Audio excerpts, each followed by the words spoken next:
Today I'm going to be reviewing the Dark Ages expansion for the Dominion board game. How these expansions work is I look at some of the mechanics, whether they're being introduced or something that there's an emphasis on from before, some components that can really define how an expansion feels, and then some extremes of the expansion, either strength or fun-wise, and a little bit of fluff at the end. And what I do for each of these is I give them an American letter grade, and at the end we can put together a weighted average of those to compare against other expansions. So, some context for Dark Ages.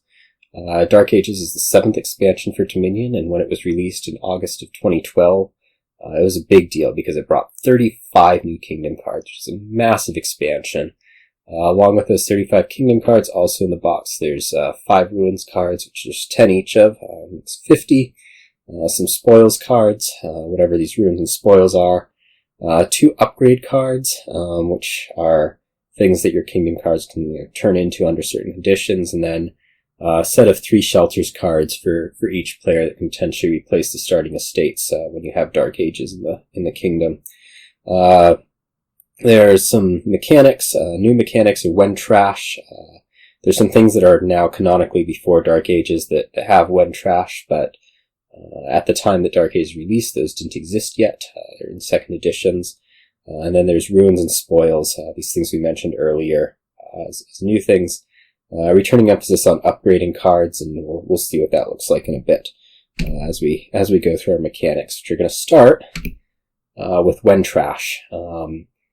When trash is pretty self-explanatory, right? When you trash, do something. A lot of these are when you trash this. Mark a square as an exception. It says when one of your cards is trash, do something. And so really all the ones on this top row are some form of when trash, gain something. And so like these will kind of, you can consider it self-replace. These ones on the bottom row are when you trash this, draw. You can even see one of these Shelters that might replace a starting estate. Is when you trash this +1 card. You might have already want to trash your estate, but you really want to trash your overgrown estate. When trash is pretty interesting because it can lead to some pretty explosive stuff. A lot of the times you do want to be trashing anyways in the early game some of your, starting cards, and these can really carry through to where that trashing can be, really nice into the mid and into the end game. Does some really explosive stuff, like if you can think about it, if I'm remodeling catacombs, I'm getting 2 cards, and so like this can really, expand your potential, just because like rather than trashing being something to get rid of something, trashing can actually be gaining cards, and so these things can be really, really explosive just because there's kind of that, difference, and for that reason, when trash is a really, really nice mechanic. The one thing that I would say against it is that a lot of these are, I'm going to say it's a little bit missing on the execution, just because a lot of these, like, do I really want to trash a Squire for an attack card? Do I really want to trash a Catacombs for a cheaper card? No, I'd much rather get the Squire effect, and I'd much rather draw. So, it's kind of iffy on whether, the execution is great, but the concept is really there, and so we'll only ding it a little bit for questionable execution, given an A-. Alright, next taking a look at this upgrading cards concept. There's a couple that are, explicit upgrades. We talked about, these 2 upgrade cards. Well, Urchins can turn into Mercenaries if you do some stuff. Hermits can turn into Madmen if you do some stuff. Like these are both good things to be doing. There's the more traditional upgrading card sense where, you can think about a remodel like you're turning something that is less good into something that is more good.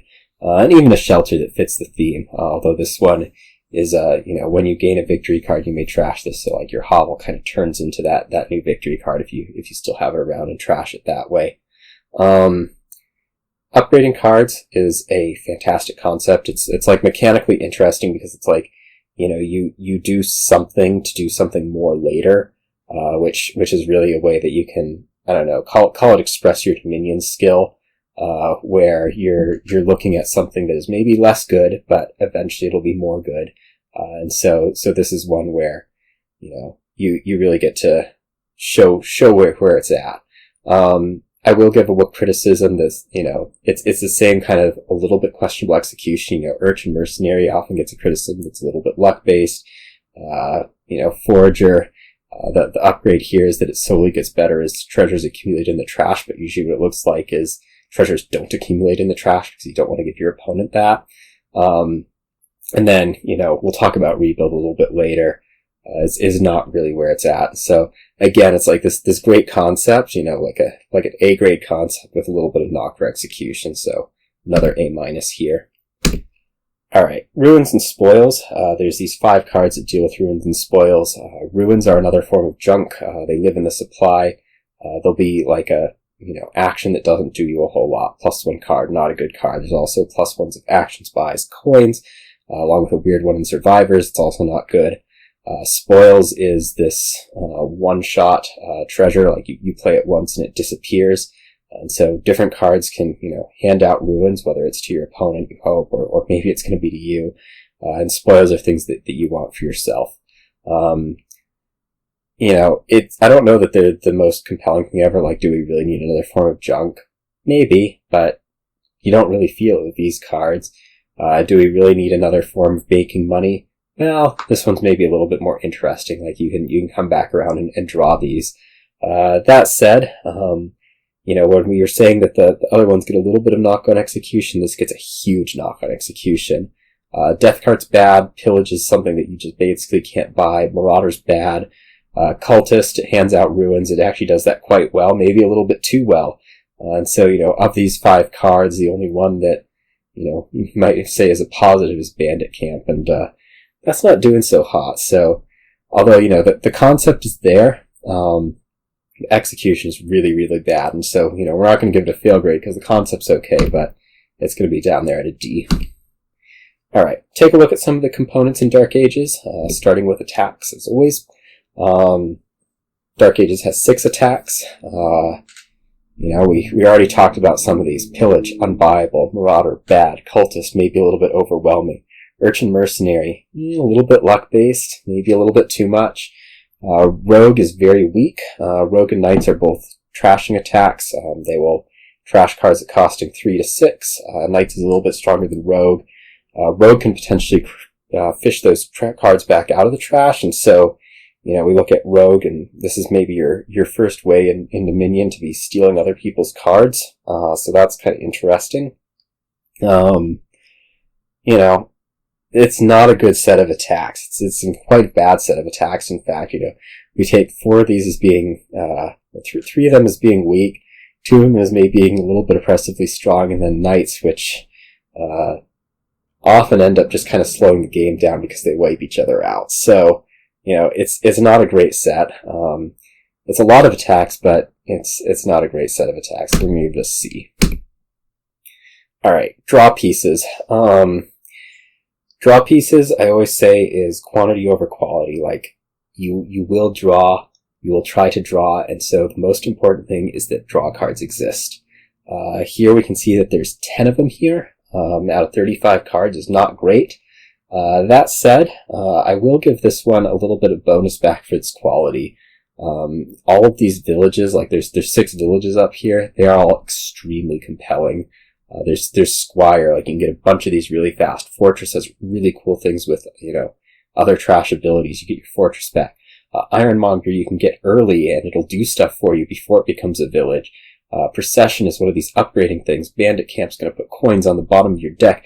And then Minstrel, most of all, is like this village that if it exists in the kingdom, it is a powerhouse and it will get stuff done. So, you look at all the expansions before Dark Ages, which are maybe a little bit light on your villages. Base only had 3 villages out of 25 cards. And then you look at Dark Ages having 6 villages out of 35 and even Madman on top of it. And this was a really big deal, and these villages are really fun to play with to begin with. So, although we definitely have to knock it for its quantity, the quality of villages is here, and so I will give it an A- for its draw pieces. Alright, payload. What are the cool things you can do with your deck? Market Square will gain you lots of gold. The rest of these are a little bit off. Market Square will gain you lots of gold. Some of these are, a little bit fun to play with, like Poorhouse. Maybe you don't have any of your treasures. You get rid of all your treasures. This card that costs 1 can suddenly make you lots of money. That's kind of cool. Storeroom is like the purest Dominion thing ever. Like, you can just draw tons and tons of cards. Storeroom will turn them into coins. Like, that's always fun. Some of these other ones may be a little bit weaker. There's other ways to produce coins. Bandit Camp does it through spoils. Counterfeit does it through, treasures, making treasures worth a little bit more, although you do lose them. Death Card we said was weak. Grave Robber's a remodel. So there's some variety there. The problem is that of these, really only Market Square is a really strong one payload wise, and so, we kind of have to knock this down to a B-. Alright, let's look at some extremes. High-end strength. These are your high-end strength cards. We said Minstrel was a powerhouse before. You don't really like seeing a Village as one of your highest end strength cards in an expansion, just because it's like, what else are we doing here? Did we really do anything really cool? Maybe not. Urchin Mercenary takes a little bit of luck, but, in the end is pretty fun. Like, Mercenary will get it done. It's a strong attack, but, like, you get to trash stuff and you get lots of coins from doing so, and cards and whatnot, so it's pretty okay. Hermit Madman's quite fun. Just being able to have these really big explosive turns with Madman early, really is a nice thing. We do have to knock this expansion down a little bit for having a Village up here and really having both of these things and having this thing where it's maybe a little bit luck based, but these do lead to different games, a diversity of games, so we'll give it a B-. Alright, low-end strength. I've put out Beggar and Pillage here. There could definitely be some other ones. We talk about Death Cart. Maybe even Poorhouse could be long here, but Beggar, gain 3 coppers to your hand. Who wants to gain coppers? Not much of anybody, unless there's some kind of really big combo for them, which is kind of rare.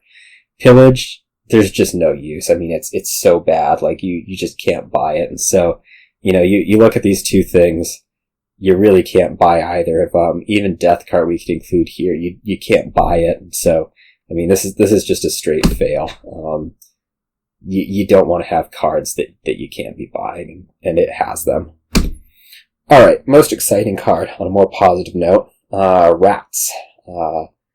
Rats is a mechanically interesting card. What Rats is trying to do is it's basically trying to turn worse cards or bad cards into Rats, which aren't necessarily the best thing ever, because if you just keep playing Rats, they will overwhelm you. But if you keep your Rats problem under control, it can be pretty cool, because like you have a remodel, and you play a Rats, you trash a copper, suddenly you can remodel this Rats into lab, gold, whatever. This is pretty cool, right? So, Rat's mechanically interesting, good for showing off. It's an A. Most unpleasant, we're putting Rebuild here. We could say it's one of these, like, cards that's completely useless. That's probably the most unpleasant thing. Rebuild is definitely on the weaker end. I'm not going to say it's completely useless. The problem is that when it's useful, the games just aren't meaningful. And so, the thing you can do with Rebuild is you can just, like, buy Rebuild and rebuild your starting estates, your starting whatever, buy maybe a duchy, just go up and do this to get your provinces, and it kind of wipes out the points. The good news is that this is a very beatable strategy. The bad news is that it takes a lot of skill to beat it, and you can't always do so. So, we're going to knock it down a little bit more than we would for just a completely useless card, just because it does lead to this unpleasantness. So that's a B-. Alright, moving on to some more Fluff. The theme for Dark Ages is fantastic. I mean, look at it. There's all this stuff going on, like, foraging, poor housing, it's definitely emphasizing this kind of, broken down, whatever. And so, the theme is great. It's an A. The artwork in Dark Ages is actually pretty surprisingly good for an early expansion. I don't know if it's because it tends to be on the darker side, but the art all around for Dark Ages is pretty good. I'm gonna give it an A-. The vibe for Dark Ages, I mean, it's good, like, when you look at stuff like the When Trash and the upgrading stuff, but when you start looking at, how many of these cards are actually things that I want to be using, it kind of drops off, and so, for that I'm gonna give it a B- here. Overall, we're looking at a 2.77. It's not a great expansion, but it's fine. There's some cards in it that are really not good to have in an expansion, and it could easily be improved by dropping those. But it brings a lot to the table. We talked about the 6 villages that are just amazing to talk about or to work with. And so, when you're looking at it, you're going, should I buy Dark Ages? The answer is yes.